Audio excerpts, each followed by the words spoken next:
Saya melihat ini satu aspek kegagalan pembentukan negara bangsa. Setelah 62 tahun, kita menghasilkan manusia Malaysia yang macam mana? Yang sehingga boleh membandingkan tulisan Jawi Senikat ini dengan taik lembu. Pertama kali aku baca bahasa Indonesia, aku pikir, wow, sepertinya bahasa itu sangat mudah. Betul, karena dalam bahasa Indonesia tidak ada konjugasi, plural, gender, dan lain-lain.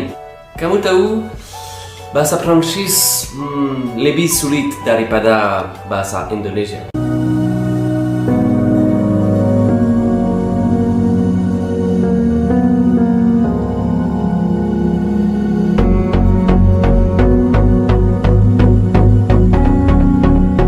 Pakar studi etnis Malaysia menyatakan, sudah saatnya kekuatan politik mengakui bahwa mereka gagal menggunakan bahasa Melayu untuk menyatukan masyarakat multiras negeri itu.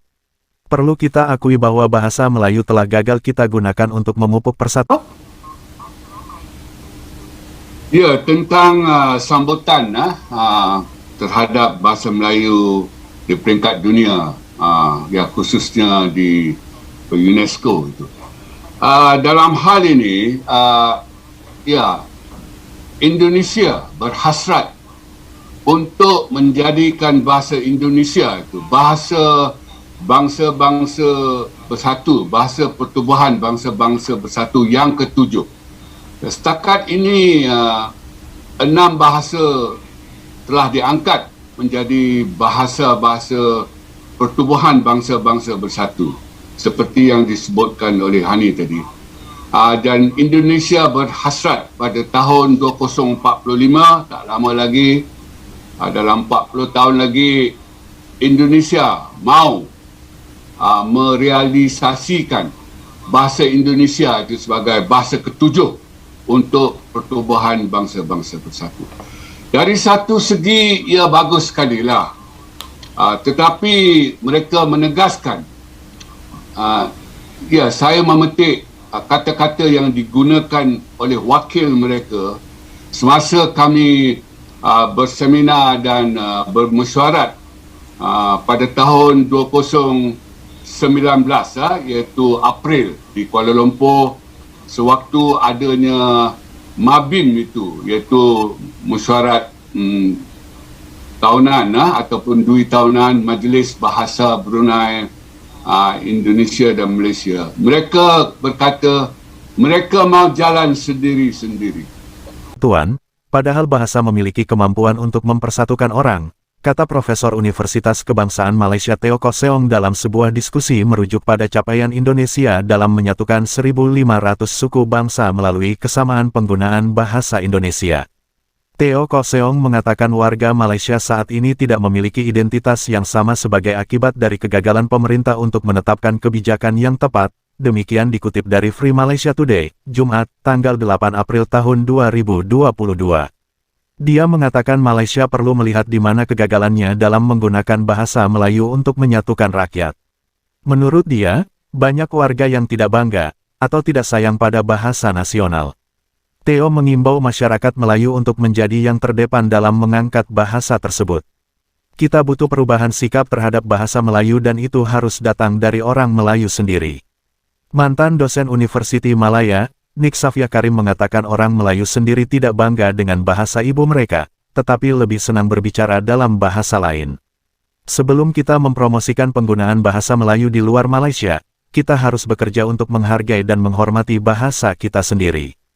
Sikap itu penting. Saya menemukan tidak ada rasa bangga di antara orang Malaysia untuk bahasa tersebut, apalagi di antara orang Melayu sendiri untuk bahasa ibu mereka.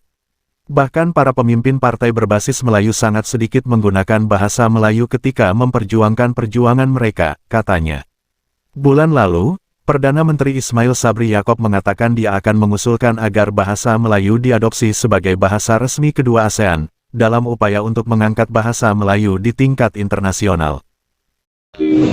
Nama yang berubah itu tidak mengubah hakikat bahawa bahasa Indonesia itulah juga sebahagian bahasa Melayu. Jadi kalau di pihak Indonesia ada keterbukaan sedikit untuk Bagi saya istilah itu boleh saja kita berkompromi. Kita ada pengalaman dalam Majlis Antarabangsa Bahasa Melayu MABM yang digerakkan pada tahun 2000. Pendukungnya Malaysia, Indonesia, Brunei Darussalam.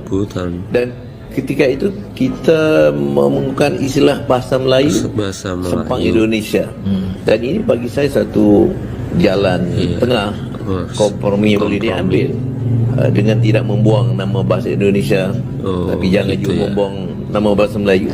Apa salahnya bahasa Melayu hidup? Saat ini banyaknya masyarakat Malaysia yang mengutamakan penggunaan bahasa Inggris dalam kehidupan sehari-hari, khususnya di kalangan cerdik pandai, diprediksi bisa menggerus bahasa Melayu sebagai bahasa ibu. Pakar bahasa dari Belanda, Profesor Wina Elstokov mengatakan, bahasa Melayu di Malaysia bisa punah jika masyarakat tidak lagi menghormati bahasanya sendiri. Bahasa itu bisa terancam lenyap jika masyarakat tidak lagi menghormati bahasanya sendiri ataupun mereka tidak menganggap bahasanya sebagai yang bisa menyatukan masyarakatnya serta malu atau tidak mau peduli dengan penggunaan bahasa yang betul, kata Prof. Win yang dimuat dalam sebuah koran terbit. Prof. Win berpendapat, bila bahasa Melayu masih terus dilanda permasalahan seperti ini, lambat laun akan tergolong dalam bahasa-bahasa yang terancam walaupun pada awalnya banyak digunakan. Hal itu disampaikannya dalam presentasinya bertema, beberapa catatan mengenai bahasa terancam di Pulau Alor dan Pantar, Indonesia, di kampus University Science Malaysia USM. Dikatakannya, kebanyakan masyarakat Malaysia memilih menggunakan bahasa Inggris khususnya dalam acara resmi, meskipun masih banyak juga yang menggunakan bahasa Melayu dalam aktivitas sehari-hari. Beberapa jenis bahasa kaum minoritas di Malaysia, kata Prof. Wim, juga akan lenyap jika tidak dipelihara seperti yang berlaku di negara-negara lain. Berdasarkan pengetahuannya, tidak ada satupun badan khusus di negara ini yang memfokuskan serta mendokumentasikan bahasa-bahasa kaum minoritas yang semakin merosot penggunaannya.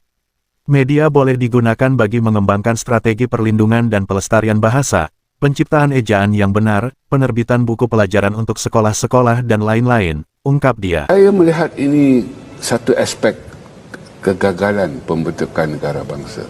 Setelah 62 tahun, kita menghasilkan manusia Malaysia yang macam mana? Yang sehingga boleh membandingkan tulisan Jawi Senikat ini dengan Taik Lembu.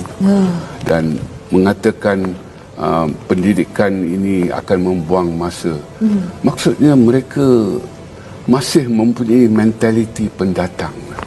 Walaupun sudah 62 tahun di sini dan mereka marah kalau dipanggil pendatang sebab mereka kata mereka sudah 4 keturunan di sini. Ya, itu secara fizikal. Tetapi dari segi mentaliti itu, apa yang diperkatakan di situ memperlihatkan tidak ada rasa keterikatan kepada negara ini. They just don't belong to this country.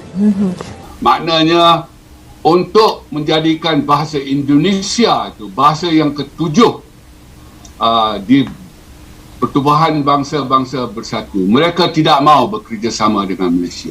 Mereka mahu jalan sendiri-sendiri. Itu kata-kata daripada wakil mereka. Jadi bagi saya mereka boleh saja melakukannya sendiri sebab seperti yang dikatakan oleh saudara Hanafi tadi, daripada 300 juta penutur bahasa Melayu di dunia ini, 270 datang daripada Indonesia.